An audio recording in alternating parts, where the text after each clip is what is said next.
Հանուն Հոր եւ Որդվո եւ Հոգվույն Սրբո ամեն։ Պողոսը Հիսուս Քրիստոսի առաքյալը Աստծո կամքով Եփեսոսում եղած սրբերին եւ հավատացյալներին ի Քրիստոս Հիսուս շնորհ ձեզ եւ խաղաղություն մեր Հայր Աստծուց եւ մեր Տեր Հիսուս Քրիստոսից։ Օրհնյալ է Աստված, օրհնյալ է եւ մեր Տեր Հիսուս Քրիստոսի Հայրը, որ օրհնեց մեզ ի Քրիստոս ամենայն հոգևոր օրհնությամբ երկնային աշխարհում։ Նա ընտրեց մեզ Հիսուս Քրիստոսի միջոցով նախքան աշխարհի արարումը, որպեսզի մենք սուրբ եւ անարատ լինենք նրա առջև սիրով։ Նախասահմանեց մեզ որդեգրության Հիսուս Քրիստոսի միջոցով։ Ըստ իր կամքի հաճության գովենք նրան այն փառքի համար, որով երջանկացրեց մեզ իր սիրով։ Նրանով է, որ ունենք փրկություն, նրա արյան միջոցով մեղքերի թողություն, ըստ իր շնորհների մեծության չափի, որ եւ առատացավ մեզ մեր ամենայն իմաստությամբ եւ գիտությամբ։ Ճանաչեցրեց մեզ, որպեսզի հաճելի լինենք իրեն, իր կամքի խորհուրդները, նա դրանք նախապես սահմանած էր նրանով, որպեսզի ժամանակների լրումին ինչպես որ երկնքում է եւ ինչպես որ երկրի վրա ամեն ինչ Քրիստոսով բովանդակվեց։ Նրանով է, որ ժառանգեցինք մեզ վիճակված բաժինը ըստ առաջնության Աստծո, որ ամեն ինչ հաջողեցնում է իր կամքի խորհուրդների համաձայն։ Մենք նախապես Քրիստոսին հուսացողներս նախասահմանված եղանք գովելու նրա փառքը, նրան, ով է, որ դուք էլ լսեցիք ճշմարտության խոսքը, ձեր փրկության ավետարանը, որին հավատալով կնքվեցինք խոստացված Սուրբ Հոգով, որ մեր ժառանգության առհավատչյան է, մինչև այն օրը, երբ կատարվեց եւ տիրանանք փրկության ի գովության նրա փառքի։ Սիրելի քրիստոնյա քույրեր եւ եղբայրներ, եփեսացիներին ուղված Պողոս առաքյալի թուղթը այսօրվա հոգևոր սնունդ կարդում ենք, կարդացինք եւ որտեղ շատ կարեւոր բաների մասին է խոսում Պողոս առաքյալը եւ եփեսացիներին եւ այսօր մեզ։ Երբ կարդում ենք Պողոս առաքյալի նամակը, այս հատվածում հասկանում ենք, որ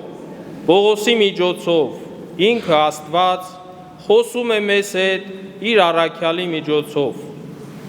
Այս ուղերձը հասցեագրված է Եփեսոսի քրիստոնյաներին եւ ոչ միայն նրանց, այս շրջակա տարածքի նորադարձներին։ Նոր Կտակարանում հավատացյալները հաճախ կոչվում էին սրբեր։ Սրբեր են կոչվում։ Եվ սուրբ էին համարում այն մարդկանց, որոնք զղջումով, ապաշխարության միջոցով մաքրվել էին մեղքերից։ Այսօր Աստված Պողոսի նամակի միջոցով խոսում է նաև մեզ հետ։ Եվ առհասարակ երբ կարդում եւ սերտում ենք Աստծո խոսքը, Աստվածաշունչ Մատյանը ինքը Աստված խոսում է մեզ հետ։ Շատ կարևոր է լսել եւ հասկանալ, թե Աստված ինչ է ասում մեզ։ Պողոս առաքյալը աղոթում էր, որ իր ընթերցողները պատրաստ լինեն ճաշակելու Աստծո շնորհը եւ խաղաղությունը։ Այստեղ շնորհ ասելով հասկանում ենք Աստծո սերը, Աստծո ողորմությունը առատորեն տրված մեզ։ Մարդ չի կարող հենց այնպես արժանանալ Աստծո շնորհին։ Աստվածի շնորհը տալիս է մեզ միայն մեկ պատճառով, որովհետև Աստված սիրում է մեզ, դրա պատճառով է շնորհում մեզ շնորհներ։ Աստծո շնորհը ստացած մարդը այն մարդն է, ով կարողանում է Աստծո հետ խաղաղություն ունենալ, խաղաղությամբ ապրել եւ հաշտվել եւ Աստծո եւ բոլոր մարդկանց հետ։ Այս հատվածում Պողոս առաքյալը ուզում է, որ մենք շնորհի միջոցով ունենանք խաղաղություն, ունենանք հոգևոր խաղաղություն, մինչև չունենանք հոգու խաղաղություն, չենք կարող հասկանալ եւ ըմբռնել եւ տիրանալ Աստծո առաքինություններին։ Պատարագի ժամանակ քահանան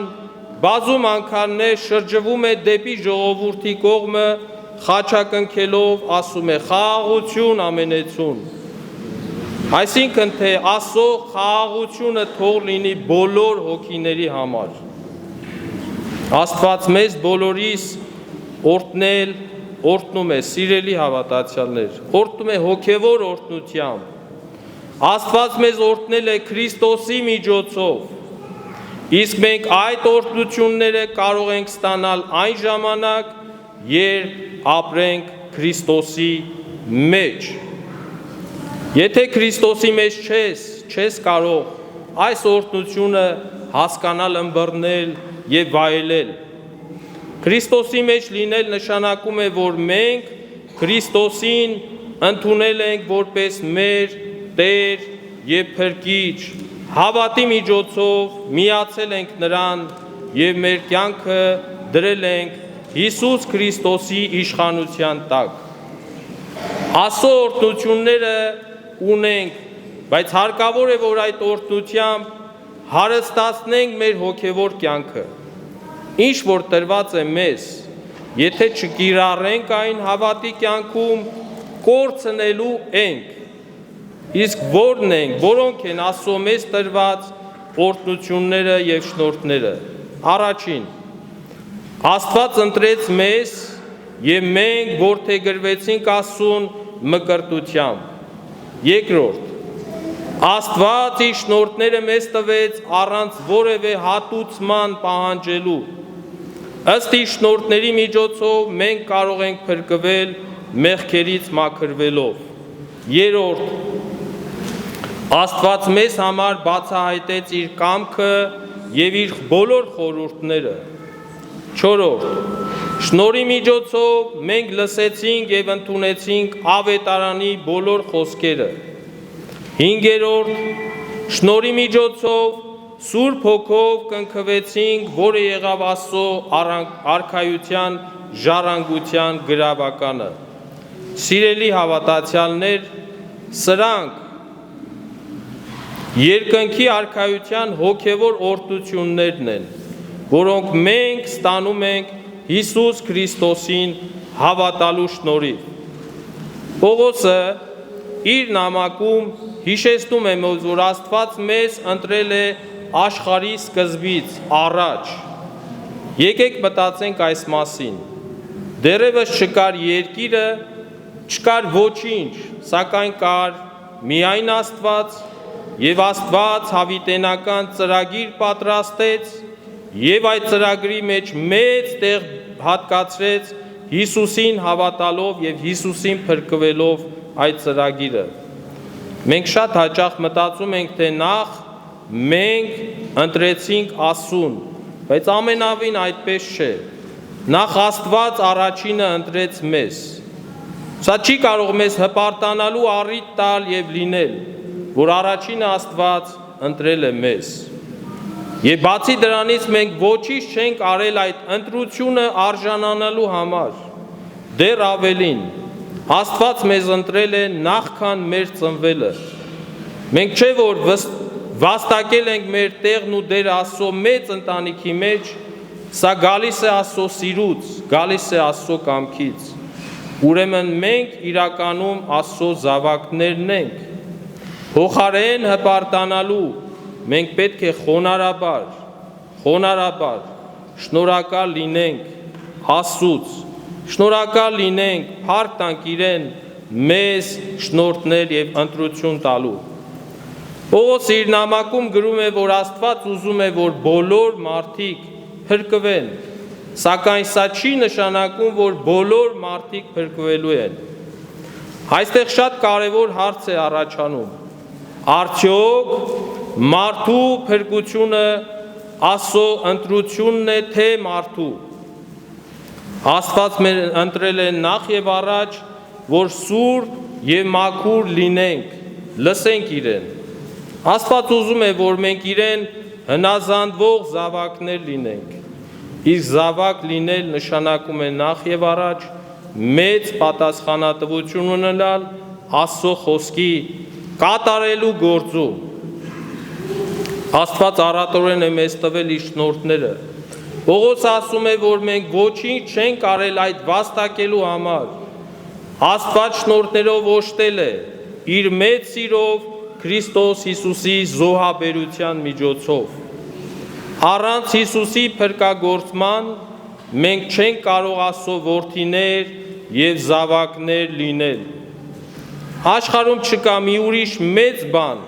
քան այն, որ Աստված իր միածին որդուն Հիսուսին զոհել է իմ եւ մեր բոլորի փրկության համար։ Ըստ Պողոսի նամակի, մեր կյանքը կենտրոնացած է Հիսուս Քրիստոսի մեջ։ Աշխարհի բոլոր զորությունները կենտրոնացած են Հիսուս Քրիստոսի մեջ։ Հիսուս Քրիստոս խաչի վրա մեռավ, մեր բոլորի մեղքերի պատիժը կրելով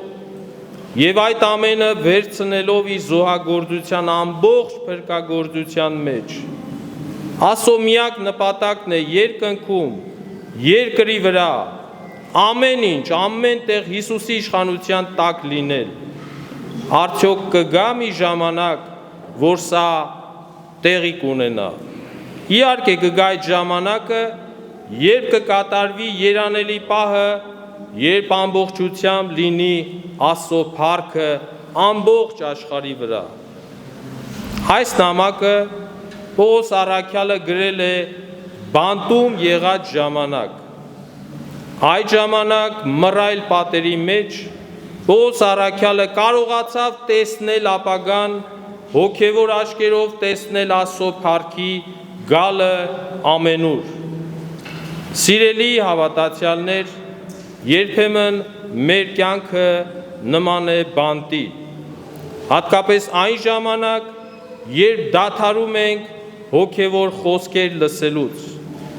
դադարում ենք պատարագ գալուց, չաղոթելով ինքներս մեր ձեռքերը կապում ենք եւ բանտարկում ենք ինքներս մեզ։ Մենք մեր հոգու աչքերը բացելու, Աստծո կամքը կատարելու կարիքն ունենք, որովհետև այդպես ենք ստեղծվել։ Մեր հոգիները տված է Աստծուց, մի կաթիլ է մեր մեջ, մենք պատկանում ենք Աստծուն։ Իսկ միթե մենք արժանի ենք այդ բոլոր բարիքներին, որ Աստված տվել է մեզ։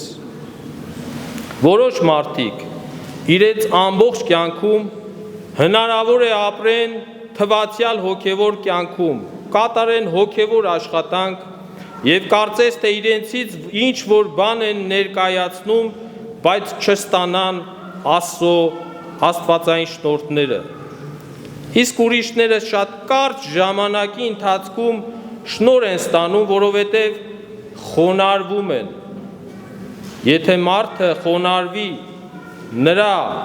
նրան մի րոպեի ընթացքում կարող է լուսավորել աստվածային շնորհները։ Այսինքն, եթե մարդը ցանկանա, կարող է լինել շատ լավ մարդ։ Եթե մարդը ցանկանա, կարող է շատ վատ մարդ դառնալ։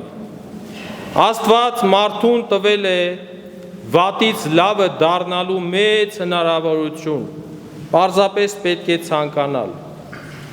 Շատ պարզ իրողություն կա մեր կյանքում, Աստծո շնորհը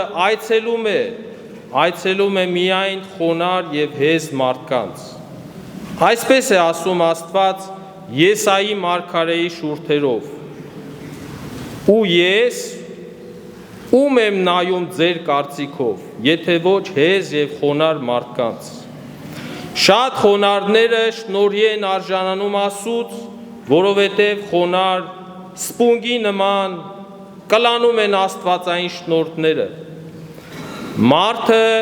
երկինք չի բարձանա աշխարհիկ բարձունքներով, այլ խոնարհաբար բացվում է նրա առջև Աստծո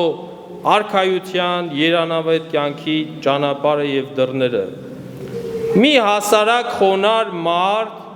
ավելի շատ շնոր ունի, քան շատ մեծամեծ մարդիկ միասին ամբողջությամբ վերցրված։ Ամեն առավոտ Աստված մեկ ձեռքով օրհնում է աշխարհը, սակայն երբ տեսնում է որևէ խոնար մարդու, նրան օրհնում է երկու ձեռքով։ Նա, ով ունի ավելի մեծ խոնարհություն, նա բոլորից մեծն է։ Շատ հաճախ լսում ենք մարդիկ ասում են մեզ. ինչու է Աստված ցանկանում, որպեսզի խոնարհվենք։ Ինչու է ցանկանում։ Բայց եթե մարդը չի խոնարհվում, չի մտնում դրախտ, սա օրենք է։ Ինչ է ասում Քրիստոս։ Սովորեք ինձանից, որ հեզ եւ սրտով խոնար եմ, եւ ձեզ համար պիտի հանգիստ ապրեք ձեր կյանքը։ Սա է հոգևոր կյանքը։ Ուզում ես բարձրանալ, խոնարհվիր։ Ուզում ես Աստված քեզ օրհնի, խոնարհվիր։ Ուզում ես Աստված Աստծո շնորհները քո մեջ լցվեն, խոնարհ եղիր։ Խոնարհությունը թուլություն է համարվում հատկապես անհավատ եւ շատ աշխարհիկ մարդկանց մոտ։ Իսկ հոգևոր կյանքով ապրողների համար զորություն եւ միակ ճանապարհն է նպատակներին հասնելու համար։ Թող Աստված օրհնի ամենքիս Տիրոջ բարեգութ աչքը, պահապան թող լինի իր զավակներին, այժմ է միշտ եւ հավիտյանս հավիտենից, ամեն։